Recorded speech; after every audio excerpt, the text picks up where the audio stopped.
Hi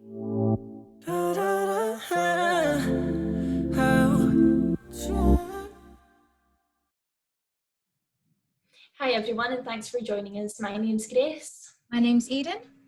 And we are the founders of the anti-abortion platform Abortion is a Black and White Issue. But today we're joined by a very special guest, Grace, who is a member of Glasgow Students for Life, which is one of the many pro-life university societies now in the UK. In recent times now, we've seen a rise in pro-life activism, especially on campuses around the UK, and we're very excited to hear what Grace has to say about Glasgow University, as it is very close to home for us, especially Grace. So Grace, if you wouldn't mind, the other Grace, introducing yourself. Yeah, this is difficult. I'm like, which Grace? So hi, my name's Grace, and I'm currently, after summer we'll be going into my third year of university at Glasgow. I'm doing a degree in history with Italian, so I've just done my year abroad, and sadly I'm home in quarantine back from Italy, and I've been involved with the group at Glasgow since it started in 2018, and yeah, it's been an interesting journey. So what is it that's made you so passionately pro-life? So I always grew up, both of my parents were pro-life, and so obviously that was something that I kind of thought, yeah, I'm pro-life too. But actually, similarly to Christina from Bristol University, Southampton, I actually had a similar story to her. I took a RMPS class in 6th year, and one of the topics we discussed was abortion, and it was actually kind of when you were put in that setting of having a debate with your classmates, it was then I started thinking like, oh, what would I actually say for that, and how would I rebuttal that point? And so I started looking into different pro-life speakers, different books, and I remember the thing that kind of, I suppose, like drove me to become actually vocal in my own stance was the fact that I could see a miseducation, particularly amongst young girls who are obviously the most at risk of being brought into have an abortion without knowing what it entails, and I remember a girl in my class like saying like very terrible things about abortion, so that made me think I want to be a person who's informed and can help other people understand what this actually is and why it's something that we should be fighting against.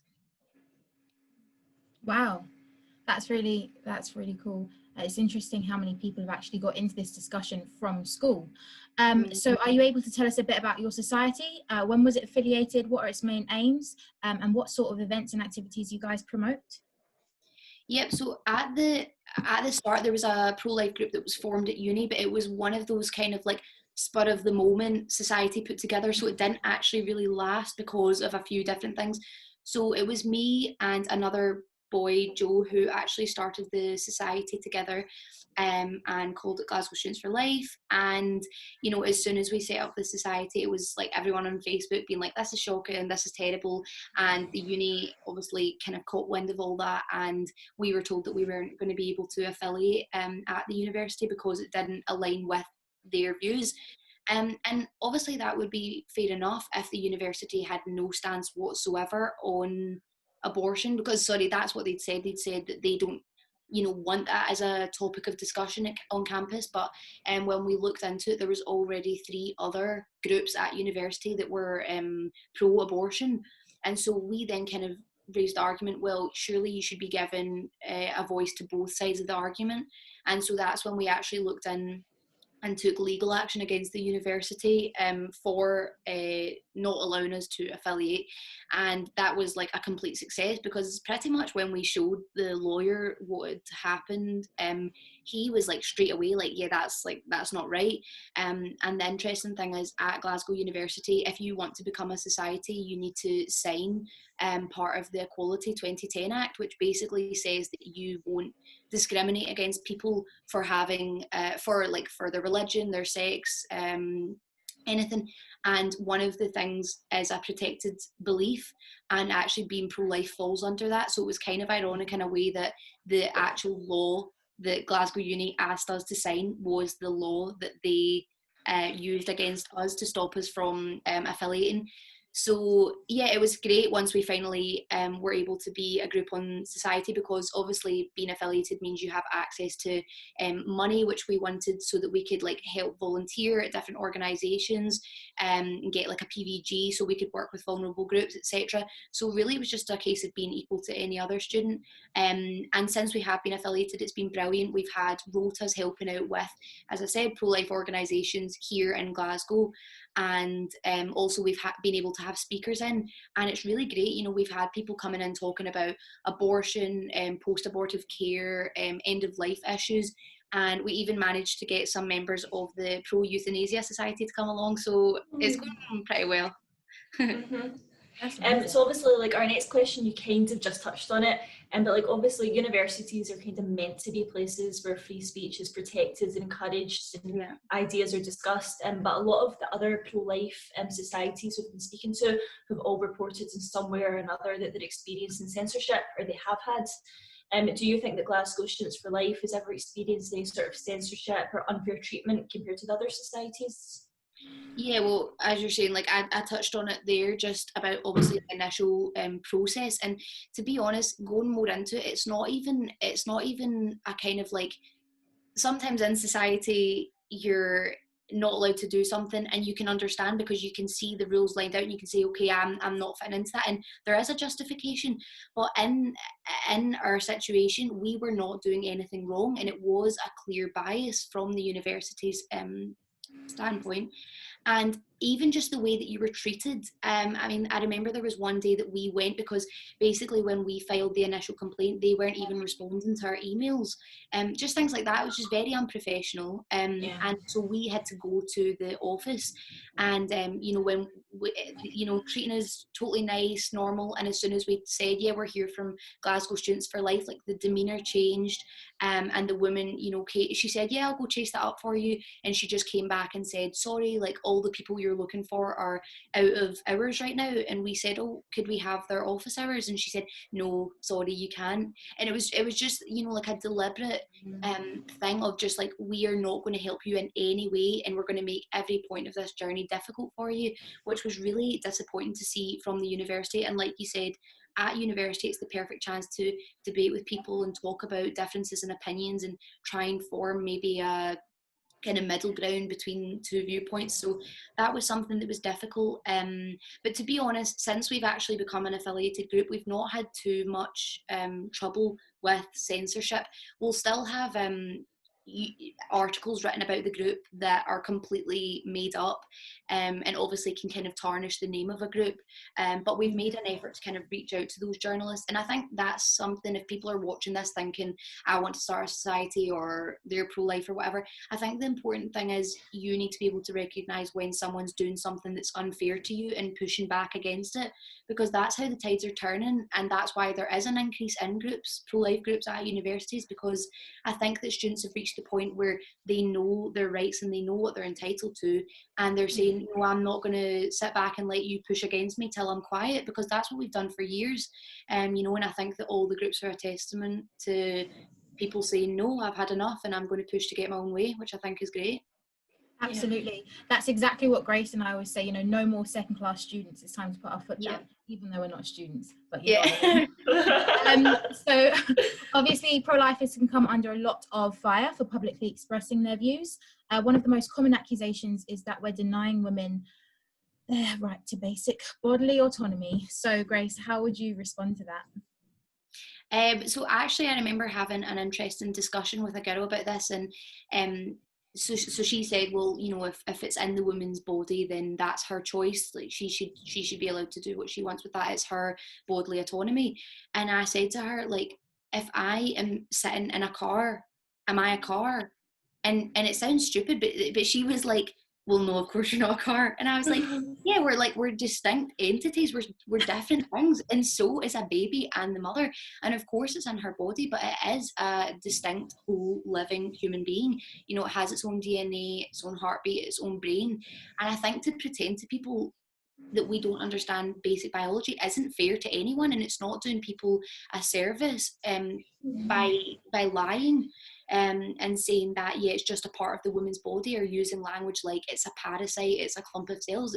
It's scientifically incorrect, and it's not fair that the population are fed that, and then you have women going in to have an abortion, and afterwards when they experience maybe, you know, post-traumatic stress disorder or depression or anxiety, they're saying, well, I was told it was a clump of cells, I was told it was a parasite. So at the end of the day, like, your words will have consequences for how people will actually then have to live the rest of their life with a decision like having an abortion. So yeah, it's important that people are actually being taught real, true, basic biology, and the fact that, as I said, an unborn baby is not it's not a woman's property, it is its own person, and if you're a human being with human rights, then you should recognise the human rights of any other human being, and that includes a baby in the womb. Yeah, and you know, having these kinds of conversations with people, we need to always say that it's so different when you're talking to someone about these things online, or rather face to face. Like, online people can just be so kind of like rude and defensive and aggressive, not willing to listen. But like, when you get someone face to face, it's much more kind of like civilized, and you can reflect on things. Yeah, so since Glasgow Students for Life, since you've had an actual physical presence on campus, do you think that you've had any kind of productive conversations, or you've changed anyone's mind? Well, actually, I think it was last year, just before we were wrapping up at the end of term, a boy reached out to us, and he said, I am a journalist from one of the university newspapers, but I would maybe write an article about what I would speak to you about, but I would actually just like to understand like what your viewpoint was. So we met up with this boy, and he was absolutely lovely, and was like pro-abortion, totally opposite view from us. But it was interesting because it was the one of the first times that I had had that experience of someone reaching out saying, oh, I would actually like to learn more about this. And I think that's what is important about having pro-life societies. It's not about going out and converting every single person that you meet to have the same viewpoints as you. It's about offering the person that information, and they can do with it what they want. And I remember it was such a great conversation that we had, and there was a few points that he said, like, oh, I've never thought about that, or no one's ever said that to me. And it was like, I said, like, very very fruitful. And at the end he said, like, I feel bad that you guys get such a bad name, because I feel like we've had a really intellectual, positive discussion, and people don't even give you the time of day. And I mean, that kind of comes from the internet, and it is a shame that like, the internet is so good, but it's so bad at the same time, because people can hide behind a screen and say these things that they would never say to you in person. I remember when we first set up the Facebook page, there was terrible comments that we were receiving, and so, like, we have a policy that, you know, if you're swearing or using derogatory language, like, we will say, could you please stop that, and then if you repeat, we'll ban you, which is fair enough, I'd say. And I remember there was a girl who was posting all these comments, like, very terrible things, saying, like, you want women to kill themselves because they have to, like, carry a rapist baby, like, really just like terrible things. But the funny thing was that I actually went into uni the next week, and it clicked, because I thought I had recognised the picture and the name, and sure enough it was a girl in one of my classes. And the thing was, in class, she's like a very quiet girl, never would speak, you know, keeps herself to herself, which is fair enough. But it goes to show you that what people are saying online isn't a true reflection of what that person would be saying in real life. And so sometimes, you know, you need to just remove yourself from the kind of online bubble and think, you know, I could message them and say, I'd be happy to meet for a coffee and chat about this, because that's when you're probably actually going to be able to change people's minds, or at least, you know, give them something to think about. But I think, you know, the uni's getting to that, and we've had lots of new students coming up to the group. As I said, we had the Euthanasia Society come, and that gave them things to think about. So yeah, I think slowly we'll build up to people feeling like they can come to our events even if they have a different opinion, and just, you know, discussing the matter. Absolutely. You guys are quite bold, especially you, Grace, with all your activism work online and in person. So what advice, what expert advice would you give to any other student or young person who is pro-life, but they might be afraid to publicly say it or express it, either in person or online? Yeah. I remember actually the best piece of pro-life advice that I ever got was, you don't need to die to be brave. And I was like, what?